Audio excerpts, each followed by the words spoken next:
Hello everyone, welcome to my YouTube channel. आज की इस वीडियो में हम बात करने वाले हैं डैक्स फंक्शन के बारे में। डैक्स फंक्शन माइक्रोसॉफ्ट पावर बीआई में बहुत ही इंपॉर्टेंट रोल प्ले करता है। अगर आपको कोई भी पावर बीआई का प्रोजेक्ट डिलीवर करना है तो मेरे को नहीं लगता विदाउट डैक्स आप डिलीवर कर सकते हैं। चाहे एग्रीगेट फंक्शन लगाना हो, चाहे फिल्टर फंक्शन लगाना हो, चाहे टेक्स्ट सीरीज का कोई फंक्शन लगाना हो या टाइम इंटेलिजेंस का फंक्शन लगाना हो, आपको डैक्स की रिक्वायरमेंट पड़ेगी अपने डैशबोर्ड को मोर डायनेमिक एंड फ्लेक्सिबल कैलकुलेशंस के लिए। ठीक है, तो डैक्स की नॉलेज होना हर पावर बीआई डेवलपर के लिए जरूरी है, बहुत जरूरी है। तो आज हम बात करने वाले हैं डैक्स में एग्रीगेट फंक्शन के बारे में। एग्रीगेट फंक्शन मैं कहूंगा, जब भी हम कोई चीज फंक्शन स्टार्ट करते हैं तो उसमें एग्रीगेट फंक्शन सबसे पहले सिखाया जाता है। तो मैं भी यहाँ पे फर्स्ट वीडियो अपने डैक्स की एग्रीगेट फंक्शन के साथ स्टार्ट करूंगा। अब एग्रीगेट फंक्शन की लिस्ट भी बहुत बड़ी है, पावर बीआई में डैक्स फंक्शन जैसे बहुत सारे हैं, तो एग्रीगेट फंक्शन की भी लिस्ट काफी ज्यादा है। बट यहाँ पर मैं जो मोस्ट कॉमन फंक्शंस हैं मैं उनकी बात करूंगा, लाइक सम, मिन, काउंट, मैक्स, मिन, सॉरी मैक्स एक्स या काउंट एक्स या मिन एक्स या सम एक्स, तो एवरेज एक्स, इन सारे डैक्स फंक्शन की मैं बात करने वाला हूँ इस वीडियो में। ठीक है, प्रैक्टिकल से समझाऊंगा। डेटा सेट मैंने ऑलरेडी यहाँ पे लोड कर रखा है। सीधा अब मैं आता हूँ पॉइंट पे कि मैं इसको कैसे यहाँ पर फॉर्मूला अप्लाई करूंगा। ठीक है, तो एक मैं मल्टी रो कार्ड भी ले लेता हूँ कि जो भी मैं कैलकुलेशन अप्लाई करूंगा उसको यहाँ पर दिखाऊंगा। ठीक है, तो ये हो गया। हम एक एक और करूंगा लेकिन वो बाद में, पहले हम फॉर्मूला अप्लाई करते हैं। तो ये है C2, इसको ना मैं एक नाम दे देता हूँ। C2 थोड़ा सा अच्छा नाम नहीं है तो इसको मैं सेल्स का नाम दे देता हूँ। ठीक है, एंड देन राइट क्लिक। तो एग्रीगेट फंक्शन बेसिकली, ये जितने भी फंक्शन मैंने आपके सामने अभी नाम लिए, ये सारे फंक्शन आपका एनएम कैटेगरी में लगते हैं। डैक्स में एक थोड़ी सी प्रॉब्लम आती है स्टूडेंट्स के लिए और नए यूजर्स के लिए कि वो फॉर्मूला किस कैटेगरी में अप्लाई करें। ठीक है, इसके लिए मैं जो इंट्रो पार्ट कवर करूंगा उसमें ये सारी चीजें मैं बताने वाला हूँ। ठीक है, बट फिलहाल अभी हम जो ये फंक्शन एग्रीगेट फंक्शन, ये एनएम पे लगेंगे, मतलब न्यू मेजर पे। इसको मैंने क्लिक किया और यहाँ पे फॉर्मूला बार एक्टिव हो गया। आप फॉर्मूला राइट क्लिक करके न्यू मेजर पे लगा सकते हो या फिर टेबल टूल्स में भी न्यू मेजर यहाँ पे है, यहाँ पर आप लगा सकते हो, या फिर अगर कहीं कुछ नहीं मिलेगा तो मॉडलिंग टैब में चले जाना, यहाँ पर भी अवेलेबल है। ठीक है, बट राइट नाउ मैं सेल्स पे क्लिक करता हूँ और एनएम पे क्लिक किया, फॉर्मूला बार एक्टिव हो गया। अब यहाँ पर मुझे जैसे निकालना है, लाइक टोटल क्वांटिटी निकालनी है। यहाँ पर क्वांटिटी का कॉलम है और मुझे टोटल क्वांटिटी निकालनी है। तो मैं यहाँ पे क्या करूंगा, पहले मैंने लिखा total underscore QTY space equal to. अब मैं यहाँ पे सम फंक्शन लेता हूँ एंड देन कॉलम का नाम, जिस कॉलम का आपका टोटल करना है उस कॉलम का नाम ले लो। तो कॉलम का नाम क्या है, QTY। तो मैंने QTY लिया, सेल्स QTY। सेल्स यहाँ पर टेबल का नाम है, क्वांटिटी आपके कॉलम का नाम है। करा, ऐड किया, एंटर किया, ये एक कॉलम यहाँ पे रेडी हो गया। ठीक है, अभी मैंने इसका सम किया है। ठीक है, अभी मैं इसका एनएम पे क्लिक करता हूँ। अभी मुझे एवरेज क्वांटिटी अगर कैलकुलेट करना है तो average underscore QTY space, then average का formula and then QTY tab bracket close, enter. तो ये एवरेज क्वांटिटी आ गया। चेक करते रहो, अगर आपको चेक भी करना है कि ये बिल्कुल सही आ रहा है कि गलत आ रहा है, तो आप पहले टोटल क्वांटिटी ले लो 124, एवरेज क्वांटिटी ले लो 4.13। ठीक है, राइट क्लिक एनएम, यहाँ पर आपने min max, suppose max calculate करना है, max underscore QTY space equal to space, then आपने लिया मैक्स ब्रैकेट ओपन और यहाँ पे ले लिया क्वांटिटी। ठीक है, तो सेल्स लेंगे, ब्रैकेट क्लोज, एंटर। और अब आपने मैक्स क्वांटिटी को भी सेम चार्ट में इंक्लूड कर दिया, तो 20 है। ठीक है, राइट क्लिक एनएम, सपोज इसी तरह आप मिन करोगे तो मिन भी आएगा equal to min underscore QTY space equal to space, then आप यहाँ पर मिन करोगे, bracket close, QTY and then bracket close, enter. ठीक है, तो अभी मैंने मिन किया। अब मैं एक काउंट और एक डिस्टिंक्ट काउंट कर लेता हूँ। काउंट तो मैं चलो नहीं कर रहा, तो सेम ही है दोनों। आप काउंट भी कर सकते हो, ऐसा नहीं कि आप डिस्टिंक्ट काउंट करोगे, काउंट का कुछ अलग पैटर्न है। तो मैं यहाँ पर डिस्टिंक्ट एक्चुअली लिखना है, डिस्काउंट नहीं लिखना है, डिस्टिंक्ट। ठीक है, और QTY then space equal to space, और देन यहाँ पर आपने लिख दिया डिस्टिंक्ट काउंट एंड देन किसका काउंट करना है, आपका क्वांटिटी का, एंटर।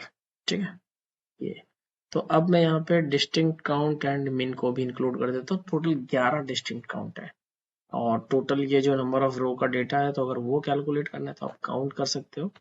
चलो काउंट भी कर ही लेते हैं, काउंट क्वांटिटी। देन आपने क्या लिखा यहाँ पे, काउंट किसको, क्वांटिटी कॉलम को, ब्रैकेट क्लोज, एंटर और दैट्स इट। और यहाँ पर आपके पास आ गया 30, टोटल 30 रो का डेटा हो गया। तो यहाँ पर आपके पास सारा आउटपुट आ गया। ठीक है, अब एक और कैटेगरी होती है इसमें, सम एक्स। ठीक है, सम एक्स, मिन x, max x, count x. तो ये जो फंक्शंस होते हैं ये एक्चुअली आइटरेटर वर्क पे वर्क करते हैं। मतलब जैसे कि सपोज करो आपको एक तरफ प्राइस है, एक तरफ क्वांटिटी है और डिस्काउंट है। जैसे मैं इसी डेटा की बात कर रहा हूँ, तो यहाँ पे प्राइस है, क्वांटिटी है और आई थिंक डिस्काउंट, हाँ डिस्काउंट भी है।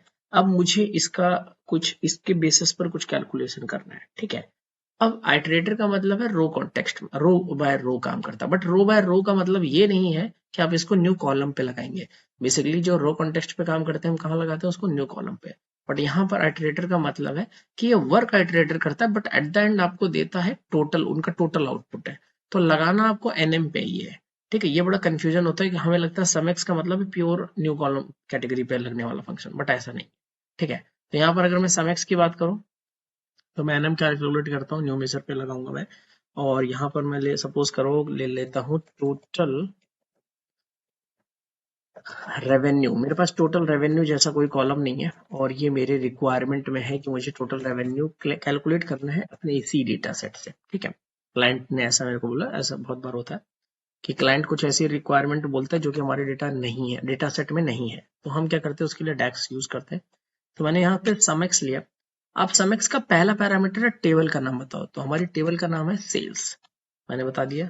अब नेक्स्ट वो पूछ रहा है एक्सप्रेशन। एक्सप्रेशन का मतलब कोई भी डैक्स फंक्शन आप यूज कर सकते हो या फिर कोई भी फिल्टर, वो फिल्टर एक्सप्रेशन होगा। और अगर नॉर्मल एक्सप्रेशन है तो नॉर्मली हम कोई भी पहले से लगाया हुआ डैक्स फंक्शन, या फिर अगर हमारी अभी करंट रिक्वायरमेंट में कोई नई कैलकुलेशन आ जाती है तो हम नया कैलकुलेशन करते हैं एक्सप्रेशन के तौर पे।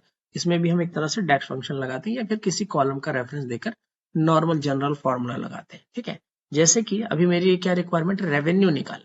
अब रेवेन्यू कैसे निकलेगा, क्वांटिटी को जब मैं मल्टीप्लाई करूंगा सेल से, मतलब प्राइस से, और प्राइस के बाद मल्टीप्लाई करूंगा जो डिस्काउंट पार्ट होगा। ठीक है, तो इन सबको मल्टीप्लाई करूंगा तो मेरा रेवेन्यू निकल आएगा। तो मैं यहाँ पे ले लेता हूँ quantity column, then multiply by किसका, प्राइस से, then sorry price, price sales price, then multiply by, अब डिस्काउंट मेरा ऑलरेडी परसेंटेज में है तो इसको मैं मल्टीप्लाई करूंगा उसके पहले 1 माइनस डिस्काउंट। डिस्काउंट आया नहीं क्या, ये रहा सेल्स डिस्काउंट। ठीक है, देन डिवाइड बाय 100। ठीक है, तो ये मेरा फॉर्मूला है for to calculate total revenue. ठीक है, इसको हम, ये हो गया और एक और एंटर, एक और ब्रैकेट लगेगा for my sum X. Enter press करते हैं और ये आ गया टोटल रेवेन्यू। तो पहले मैं एक और मल्टी रो कार्ड ले लेता हूँ।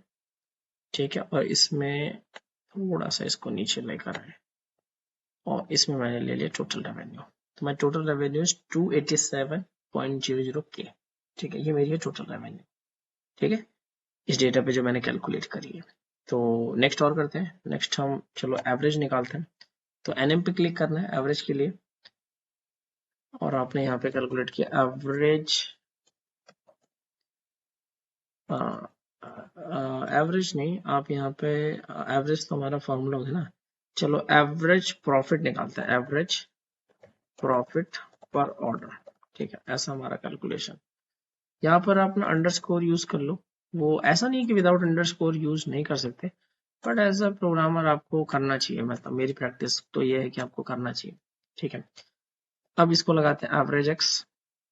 तो एवरेज एक्स ले लिया, एवरेज एक्स में अगेन टेबल का नाम सेल्स कॉमा, देन आपको यहाँ पर लेना है सेल्स प्राइस, सेल्स प्राइस ये रहा। ठीक है, माइनस सेल्स कॉस्ट, कॉस्ट में ये रहा, इसको bracket close and then multiply का साइन लगाएंगे एंड देन लिख देंगे क्वांटिटी। तो क्यूटी वाई लिख दीजिए। QTY में सेल्स नहीं आएगा, एक सेकेंड, एवरेज, यहाँ पर एक्चुअली ब्रैकेट लगेगा, एक्चुअली वो फॉर्मूला का फ्लो चेन टूट जाएगा ना, तो सिस्टम आपको वो प्रॉम्प्ट देगा नहीं करेक्टली। ठीक है, तो अभी यहाँ पर अब लगेगा सेल्स क्वांटिटी।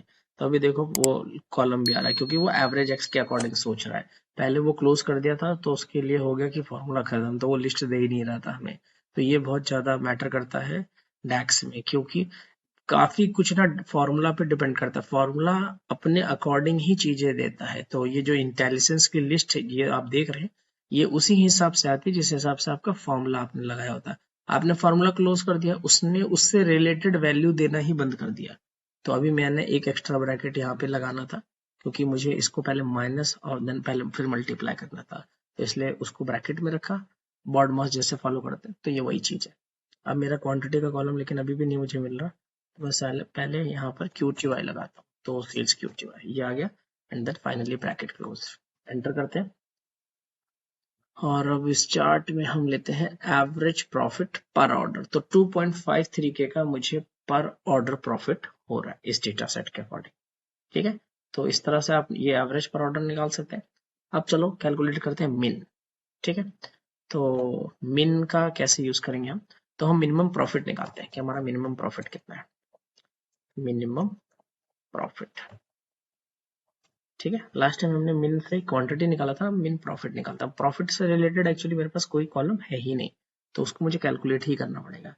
तो मिन एक्स के लिए सबसे पहले मैंने यहाँ पे मिन एक्स लगाया, मिन एक्स, ठीक है, ब्रैकेट में सेल्स का नाम, and after that comma bracket open. तो पहले सेल्स प्राइस माइनस किसका, सेल्स कॉस्ट का, कॉस्ट, ये ब्रैकेट क्लोज कर दो। ठीक है, तो इसको जो भी आएगा उसको मल्टीप्लाई करेंगे किससे, क्वांटिटी से। अब देखो यहाँ पर क्या हो रहा है, पहले आपने सेल्स प्राइस से सेल्स कॉस्ट को माइनस किया, ऑब्वियस है प्राइस से कॉस्ट माइनस होगा तो जो आप आउट आएगा वो आपका कहीं ना कहीं प्रॉफिट होगा, फिर उसको मल्टीप्लाई कर दिया क्वांटिटी से। अब उसमें जो भी कैलकुलेशन करने के बाद जो भी आएगा तो सिस्टम क्या करेगा, जो भी सबसे मिनिमम वैल्यू होगा वो आपको देगा। ठीक है, तो एंटर किया आपने, कहाँ चला गया भाई, ये रहा मेन प्रॉफिट, सॉरी, आपको इसमें कैलकुलेट करना मेन प्रॉफिट। तो 100 इज योर मिनिमम प्रॉफिट। ठीक है, सेम ऐसे ही अगर आपको मैक्स प्रॉफिट करना है तो आप मैक्स प्रॉफिट कर सकते हैं। ठीक है, या मैक्स प्रॉफिट करना, चलो इस बार लेकिन मैक्स प्रॉफिट नहीं करते हैं, क्योंकि वो तो अब आप कॉपी करके पेस्ट भी कर दोगे और वहां मैक्स लिख देना तो मैक्स प्रॉफिट निकाल देगा। हम क्या करते हैं, मैक्स रेवेन्यू कैलकुलेट करते हैं। तो राइट क्लिक करा, NM क्लिक करा, और यहाँ पर हमने लिख दिया max revenue space equal to max X. ठीक है, देन सेल्स, देन अब रेवेन्यू का क्या होता है, रेवेन्यू का हो गया प्राइस माइनस क्वांटिटी, सिंपल। ठीक है, या सॉरी क्वांटिटी इनटू प्राइस। ठीक है, उससे आपका रेवेन्यू आ जाता है। ठीक है, तो QTY, ठीक है, multiply by price, price bracket close कर दो आप, ये आ गया आपका मैक्स रेवेन्यू, जिसको आप इस डेटा में यूज कर लो। तो 110 आपका मैक्स रेवेन्यू आ गया। ठीक है, अब आपको मान लो यहाँ पर हम काउंट का करते हैं कि काउंट एक्स करते हैं, या काउंट एक्स में देखते हैं क्या कर सकते हैं। ठीक है, तो जैसे कि यहाँ पर एक बार मैं डेटा देख लेता हूँ, like okay we have rating, तो रेटिंग से कुछ कर सकते हैं। मतलब मैं यहाँ पर चाहता हूँ कि मुझे मैं कुछ सिनेरियो बेस्ड काउंट एक्स करूँ, कि जैसे मेरे पास रेटिंग है, ठीक है, अब रेटिंग को मैं फिल्टर करूँ और मैं बोलूँ कि 4 और 4 के ऊपर वाले कितने रेटिंग्स हैं उनका काउंट निकाल दो। तो कुछ थोड़ा सा मीनिंग लगेगा, इंसाइट्सफुल लगेगा, कि थोड़ा कुछ अलग सा कैलकुलेशन करते हैं ना। ठीक है, तो काउंट एक्स कैलकुलेट करने के लिए हम सेल्स पे आए और NM क्लिक करा, और हमने यहाँ पे लिख दिया ऑर्डर विद हाई रेटिंग। ठीक है, space equal to space, and then count X. ठीक है, count X bracket open, filter में एक फंक्शन लगाऊंगा, बिकॉज जो मेरा टेबल है उसको पहले फिल्टर करूंगा तभी तो मेरा काउंट एक्स उसको कैलकुलेट करेगा। मैं अपनी टेबल को फिल्टर करने के लिए यहाँ पे टेबल नेम में फिल्टर फंक्शन लगा रहा हूँ। अगर आपको नहीं पता फिल्टर फंक्शन कैसे काम करते हैं तो आप मुझे कमेंट बॉक्स पे लिख सकते हो, मैं फिल्टर के लिए भी वीडियो बना दूंगा, ठीक है। फिलहाल फिल्टर फंक्शन मैंने लगाया और टेबल फंक्शन, फिल्टर फंक्शन भी टेबल पूछता है तो मैंने सेल्स का नाम दिया, देन कॉमा फिल्टर एक्सप्रेशन। अब फिल्टर एक्सप्रेशन, एक्सप्रेशन का मतलब कॉलम भी हो सकता है और कोई डेक्स फंक्शन भी हो सकता है, बट यहाँ पर हमें ये पूछा जा रहा है कि कौन से कॉलम को आपको फिल्टर करना है। फिल्टर एक्सप्रेशन मतलब कॉलम को जिसको फिल्टर करना है। मेरे पास रेटिंग कॉलम है जिसको मुझे फिल्टर करना है, मैंने लिखा ग्रेटर देन इक्वल टू 4 उस कॉलम को। अब ये फिल्टर फंक्शन क्या करेगा, एक तरह का डेटा लाएगा जो 4 और 4 के ऊपर वाले रेटिंग के होंगे, ठीक है। अब उनको मुझे कैलकुलेट करना है, तो उनका क्या मैं कैलकुलेट कर सकता हूँ, वो ये जो डेटा लेकर आएगा ये तो नंबर लेकर आएगा, तो मैं इसकी अगर इसके बेसिस पे उनकी ऑर्डर आईडी कैलकुलेट कर लूँ तो मेरा काउंट मिल जाएगा मुझे, ठीक है। तो ये मिल गया ऑर्डर विद हाई रेटिंग। तो कितने ऑर्डर मिलेंगे मुझे ऑर्डर विद हाई रेटिंग में, टोटल 25 ऑर्डर, ठीक है। आई होप अभी आपको डाउट क्लियर हो गया होगा कि सम एक्स भी कैलकुलेटेड कॉलम में ही लगाते हैं, मतलब न्यू कॉलम में ही लगाते हैं, सॉरी न्यू मेजर में लगाते हैं, और जो सम है वो भी न्यू मेजर में लगाते हैं। तो दोनों ही लगेगा, लेकिन उसका एक तरीका है, उसका कैलकुलेशन का एक पार्ट है कि वो आइटरेटर पे वर्क करता है, मतलब दो चीजों को पहले आपस में कैलकुलेट करेगा, देन उसका फाइनल रिजल्ट देगा, लेकिन देगा फिल्टर कॉन्टेक्स्ट में, ठीक है। तो दोनों एनएम पे लगने वाले फंक्शन है, दोनों को किस तरह से लगाया इसके लिए मैंने ऑलरेडी लगभग 6 5 11 11 फॉर्मूलाज मैंने यहाँ पे क्रिएट करे, इससे आपको काफी कुछ हेल्प मिलेगा, ठीक है। और वीडियो अच्छी लगी होगी तो please like share and subscribe. मिलते हैं नेक्स्ट वीडियो में, बाय बाय।